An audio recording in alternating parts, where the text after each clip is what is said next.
Sejam bem-vindos a mais um episódio do Pode EDV, um podcast jurídico que vale a pena acompanhar. E hoje estou aqui com a presença da minha querida doutora Naira Dayana, ela que é advogada atuante na área do direito previdenciário, e ela veio hoje tratar aqui com a gente sobre o assunto auxílio-doença, não é isso, doutora? Isso. Muito obrigada pela sua participação, por ter aceitado o convite e ter se deslocado, né, de São Desidério para cá. Vamos bater esse papo legal então. Doutora, antes de tudo, eu quero saber um pouquinho, me conte um pouquinho sobre a sua vida, sobre a sua vida pessoal e a prática profissional também. Você sempre morou em São Desidério, é natural de lá? Eu sou natural de Barreiras, mas sempre morei em São Desidério. Passei no concurso público da prefeitura de lá e logo comecei a atuar na área jurídica. E aí, meu pai gostaria de um filho advogado, né? E aí eu tenho uma irmã que é administrador, um irmão que é engenheiro agrônomo, e meu pai sempre disse que eu gostava de desenrolar as coisas da família. Então eu nasci para ser advogada. Até então eu gostaria de ser bioquímica. Esse era o meu sonho, porque na escola eu gostava muito de química orgânica. Mas aí depois do concurso público que eu passei, fui gostando da área do direito, né? Comecei na área do direito público e há 6 anos eu comecei a fazer uma especialização na área do direito previdenciário. E aí foi um divisor de águas em minha vida. Eu vi que a minha missão era atuar no direito previdenciário. E convidei minha sócia, Kelly Portela, para a gente montar uma sociedade. E montamos o nosso escritório, afunilamos, né, a nossa atuação na área do direito. Mas o nosso escritório também tem outros advogados associados que atuam em outras áreas do direito para não deixar os clientes descobertos. Então a gente procura assim, atuar de uma forma personalizada, humanizada, até porque a maioria dos nossos clientes são rurícolas, né? Boa parte da população, principalmente São Desidério, é da zona rural, então é um pessoal mais simples, que gosta de um atendimento mais humanizado, né? E aí, tem que ser bem explicadinho, né? Para você entender. Isso. E eles gostam disso, eles gostam do contato físico, de explicar, de dar atenção. E aí, a gente tá aí com tudo. Então, peraí, esse concurso que você fez da prefeitura, que você falou, foi antes da faculdade? Isso, antes da faculdade. E aí foi na área administrativa. Só que desde o início, né, eu fiz esse concurso com 18 anos, desde o início eu atuava lá na Procuradoria de São Desidério. E aí depois eu vim para a Procuradoria de Barreiras, trabalhei muito com licitação, né? Mas aí, há mais ou menos uns 6 anos atrás, resolvi começar a especialização em outra área. E aí, junto com a doutora Kelly, estamos atuando. Kelly, que esteve aqui recentemente, né? Isso. Um beijo, doutora Kelly. Doutora, então, antes de começarmos aí o assunto, deixa eu só aproveitar, deixa aqui para poder mandar um abraço para os meus parceiros, bem rapidinho, que é a Sonoros Brechó, tá? Que eles disponibilizam os looks para as gravações, então todos os looks que eu utilizo aqui são da Sonoros. Tem looks lindos, dá para garimpar várias peças e num preço super acessível. Um beijo para a Gabi. Um beijo também para o Thiago da Stout, ele que me socorre aí com os materiais técnicos aqui do podcast, né? Ele, lá na loja dele, ele vende iPhone, da garantia e tudo mais. Tem para Android também, mas o material específico dele lá é... Um beijo para Stefanos, meu lugar preferido, meu café preferido aqui de Barreiras. Gravei o café com pódio lá. Esther e Olegário, um beijo para vocês. Tem também Reinaldo Betengil, meu querido aqui, que cede o espaço da Camob para a gente fazer as gravações do podcast. O que seria do podcast se não fosse a Camob, se não fosse Reinaldo? Um beijo e um abraço para Reinaldo e Luana. Temos também Mayra que fez a minha make, que dessa vez ficou maravilhosa, melhor do que as outras vezes, inclusive. Né, Mayra, um abraço, adorei fazer a parceria com você. E A Oxipanda, também, do Ítalo Dias, que ele é fotógrafo e filmmaker, fez lá, gravou pra mim o Café com Pote, ficou excelente. Um beijo para todos vocês. Agora sim podemos começar o assunto propriamente dito, que é o auxílio doença. A doutora disse que o pessoal que procuram a advocacia de vocês é geralmente idoso da área rural, né? Rurícola. Como é assim essa experiência quando o cliente chega para vocês? Qual é a principal dúvida assim dele? Porque geralmente são pessoas também humildes que estão muitas vezes passando necessidade, né? Então eles chegam assim em relação ao auxílio doença, o que eles mais te perguntam assim? Qual é a pergunta assim campeã do seu público, dos seus clientes? A pergunta campeã é o encostar. Doutor, eu vim aqui para a senhora me encostar, que é aposentar. Então, geralmente, o que acontece? Eles fazem uma consulta médica, o médico vai lá e dá um relatório médico, né? Um relatório bem sucinto, sem muitos detalhes. Então, assim, por exemplo, um ortopedista, ele diz que a pessoa está incapacitada para trabalhar e eles já chegam lá com esse relatório médico e já chegam assim, esperançosos que vão sair de lá aposentados, né? Só ali com o relatório. Com relatório. Mas assim, não é bem assim, né? Como a gente queria, né, resolver boa parte dessas demandas. Mas assim, a lei, ela estabelece outros critérios, não é? Além da incapacidade, lembrando que o auxílio-doença, após a reforma da Previdência, ele mudou a nomenclatura. Agora ele passou a ser aposentadoria por incapacidade temporária, né? A gente sabe que a gente tem as aposentadorias programáveis, né? E essas situações no decorrer da doença, né? O trabalhador, né? Ele apresenta uma doença e dessa doença se torna uma incapacidade para trabalhar, ele terá direito à aposentadoria por incapacidade temporária. Então, assim, mudou só a nomenclatura, mas ele é caracterizado como auxílio-doença. Auxílio-doença. Entendi. E então, mesmo com essa nomenclatura, depende do tempo, por exemplo, de 6 meses. Aí vai ficar lá, vai constar lá no registro dele lá no INSS que ele foi aposentado temporariamente por 6 meses, é isso? Vai depender da perícia médica.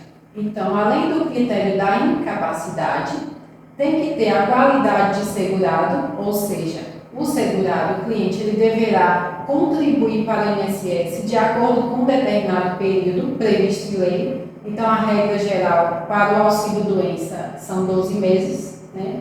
Precisa ter a qualidade de segurado, que é a filiação ao INSS. Entendi. E quando esse auxílio-doença é negado, o que há para ser feito? Quando o auxílio-doença é negado, tem o segurado, ele possui duas opções. Ou entrar com recurso administrativo, né, ele tem um prazo de 30 dias após a negatória do INSS para entrar com recurso administrativo, né? Aí, nesse caso, ele tem que fazer uma argumentação objetiva, né, plausível, juntar o relatório médico e entrar ou protocolar ou no portal do INSS ou por meio do 135. Ou ele pode procurar um advogado e entrar logo judicialmente, né? Só precisa da negativa do INSS, aí já para poder... Já pode. Aí, por meio do judicial, no Juizado Especial Federal, ou na Justiça Federal, de acordo com o valor da causa, né? Certo. E pela sua vivência, o recurso administrativo, ele tem grandes chances de ser bem sucedido ou já é melhor procurar a via judicial? Olha, pela nossa experiência, a gente prefere logo entrar judicialmente. Por quê? A gente tem diversos casos que o INSS nega, pessoas que estão realmente necessitando e o INSS nega. Então a gente prefere entrar judicialmente porque esse segurado ele vai ser analisado por um perito da Justiça Federal. Então ele não está nem do lado do INSS nem do nosso lado, né? Então assim, pelas nossas experiências, até porque o recurso administrativo atualmente ele demora muito para ser analisado. Então a gente prefere entrar judicialmente. Assim, não é que entrando com recurso administrativo vai ser impedido depois de buscar a via judicial, não é isso, né? Mas acontece que vai demandar mais tempo, então entrando logo na via judicial, então melhor. Não precisa esgotar a via administrativa para entrar na judicial. De imediato, saindo a comunicação do INSS, o segurado já pode entrar judicialmente. Certo. Doutora, assim como você disse no Instagram, né? Será que é possível encostar com apenas um laudo, né? Um laudo médico? Me conte aí quais são os documentos necessários para poder encostar, né? Como diriam os clientes. Olha, além dos documentos pessoais, RG, CPF e comprovante de residência, é necessário levar o atestado médico. E o atestado, se possível, ter o início da incapacidade. Então, geralmente, na nossa experiência diária, o que a gente vê? Fulano de tal está incapacitado para as atividades laborativas, aí põe lá só o CID e acabou. Não, seria melhor que eu...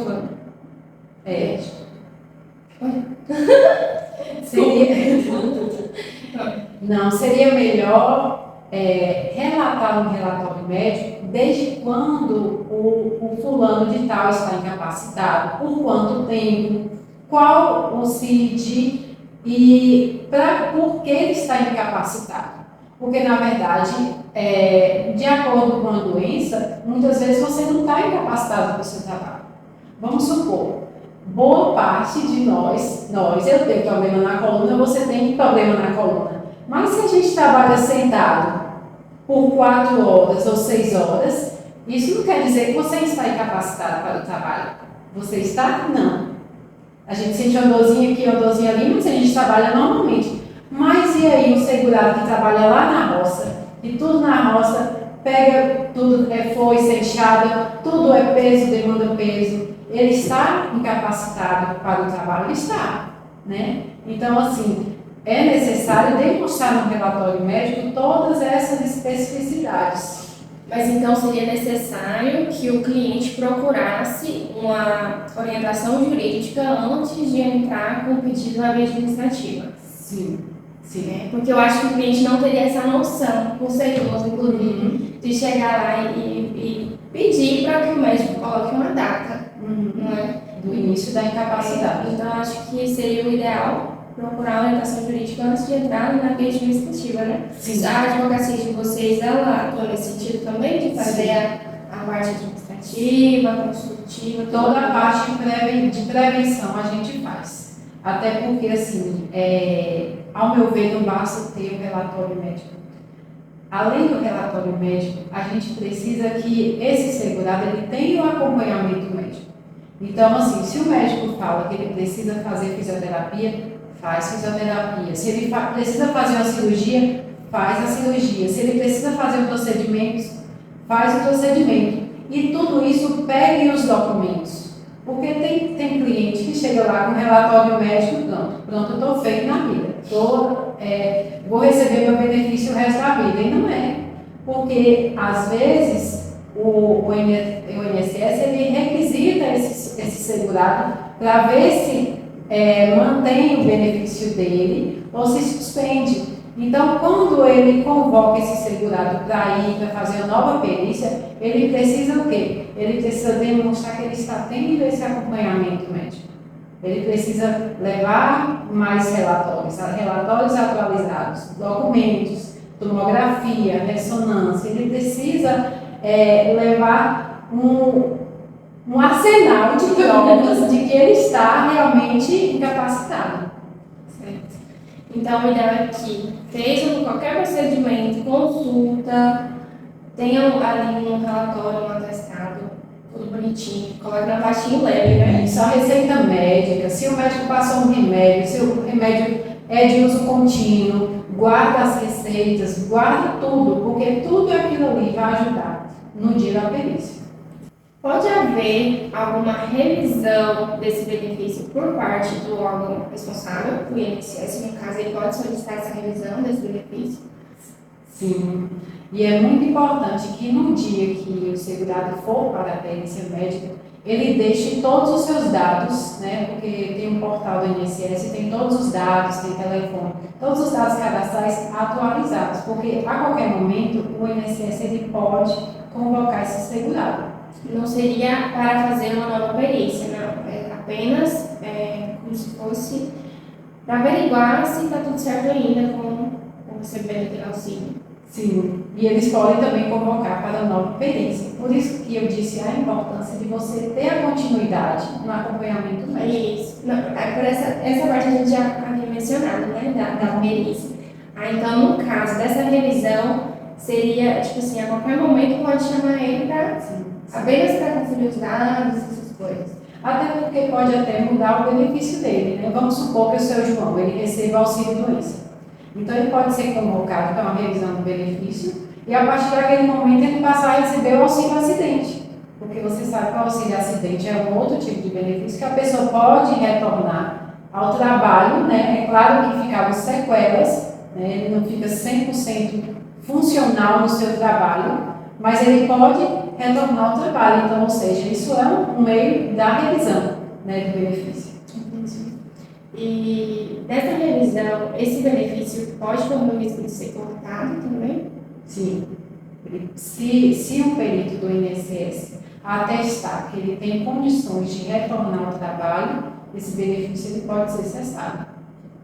Mas isso é na perícia, né? Sim, na perícia médica. E se ele for convocado, não para uma perícia, mas para verificar os dados e essas coisas? Não, se for a verificação de dados... E ele não pode ir? Não. Por exemplo, na reabilitação profissional, né? Que é uma das etapas do auxílio-doença.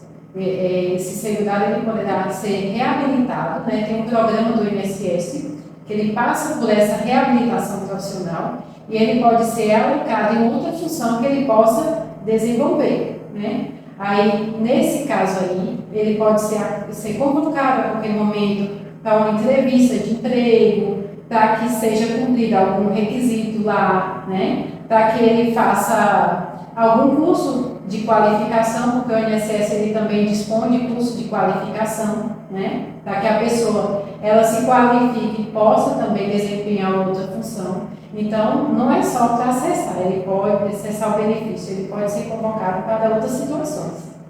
Existe a possibilidade desse benefício ser acumulado com outro benefício social ou trabalhista, desse mesmo cliente? A lei estabelece, assim, alguns casos. Por exemplo, o auxílio-doença, a mesma pessoa ela não pode receber o auxílio-doença 2 vezes, só que tem uma exceção. Se esse auxílio-doença for de incapacidade diferente. Vamos supor, a pessoa ela recebe o auxílio-doença já há um bom tempo, né, de uma determinada doença, e no decorrer da sua jornada, ela passou a estar incapacitada por outra doença, né? Aí, nesse caso, ela pode acumular, receber os dois benefícios ao mesmo tempo. Então, assim, já a aposentadoria com auxílio-doença não é possível, o acúmulo. Auxílio-doença, o auxílio-doença com o salário de maternidade também não é possível. Então, só existe essa brecha, né, para ser utilizado, que são os 2 auxílios-doenças, no caso de situações diferentes. Né? Então, só os casos em que estão previstos, né, que a legislação prevê que é possível, né? Uhum. E qual é o papel do advogado especializado nesse processo de contestação, de solicitação desse benefício? O advogado, atuante na área previdenciária, ele vai instruir, né, o seu cliente, ele vai organizar a documentação, vai dizer o que é necessário, vai fazer o requerimento do cliente, né, do benefício, e sendo o benefício negado, ele pode entrar com recurso administrativo ou ele pode também entrar na via judicial. Então, ele atua desde o início, da parte preventiva, né? Isso é essencial. O que levar para a perícia médica, o requerimento, tudo isso é essencial para que tenha um bom resultado, né, do benefício. Então, todo o acompanhamento, desde ali, do início até o fim. Isso é muito importante, né? Muito. Sim, sim. Principalmente assim, quando você atende pessoas com menos grau de instrução. A pessoa não usa um computador, ou seja, ela vai no INSS, né? Boa parte das experiências é assim, hoje. Ela vai no INSS e o servidor do INSS pede a ele para procurar uma lan house, ou ele mesmo dá entrada no requerimento. Como é que um currículo, que uma pessoa que nunca usou um computador na vida, vai conseguir dar entrada no seu benefício? Para a gente, é simples requerer uma perícia médica. Mas para uma pessoa assim, por isso que eles gostam, né? Quando eles confiam no profissional, né? Eles ficam tranquilos. Eles ficam à vontade, isso. Porque eles sabem que o profissional ele vai fazer o melhor, né? Então, por isso que, assim, quando o profissional ele atua nessa área, que lida com pessoas, principalmente com baixo grau de instrução, é importante ele dar esse atendimento humanizado. É verdade, concordo com você. Como funciona o retorno do trabalhador ao seu serviço após cessado o auxílio-doença? Após cessado o auxílio-doença, né, no caso assim, antes de cessar, é importante que 15 dias antes ele reagende outra perícia no INSS.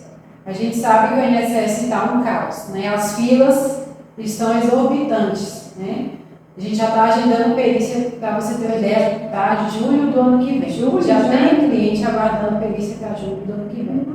Então, o que acontece? O INSS eles não querem contratar nem servidor e nem médico. Então, qual alternativa eles dispuseram? Eles publicaram uma portaria, que entrou em vigor agora no dia 1º de novembro, para essas pessoas que estão recebendo o benefício. Antes de cessar o benefício, eles podem pedir uma prorrogação. E essa prorrogação não vai ter a necessidade de agendar nem perícia médica e nem de juntar um novo relatório médico. Ou seja, esse benefício é só para quem está recebendo o benefício. Então, qual é o objetivo dessa portaria? É tentar desafogar e dar vagas para quem está precisando do benefício. É claro que várias pessoas que já têm condição de retornar ao trabalho vão se beneficiar, né, dessa portaria, que ela está em vigor até final de abril do ano que vem, ou seja, 6 meses, a pessoa pode estar prorrogando. Doutora, se for identificada alguma fraude no recebimento desse benefício, existe alguma implicação legal? Ou quais são as implicações para o beneficiário? Sim, tem implicações sim. Depende do grau da situação, né? No caso, esse segurado ele pode ser convocado para devolver o benefício que ele recebeu. O INSS pode entrar com ação judicial contra esse segurado, né? Então ele pode, além de devolver, ele pode ter penalidades mais severas, né? Então, assim, vamos supor que João seja convocado para uma perícia médica, né? Ele já vem recebendo auxílio-doença há um certo tempo, ele leva os seus relatórios médicos. E aí, um dos relatórios médicos, o perito observa que o relatório é falso, que ele conseguiu, de certa forma, burlar, né, para conseguir uma prorrogação do seu benefício. Ou seja, ele poderá sofrer uma penalidade, porque isso é uma fraude. O seu João, ele agiu de má fé. Então, é direito do INSS, né?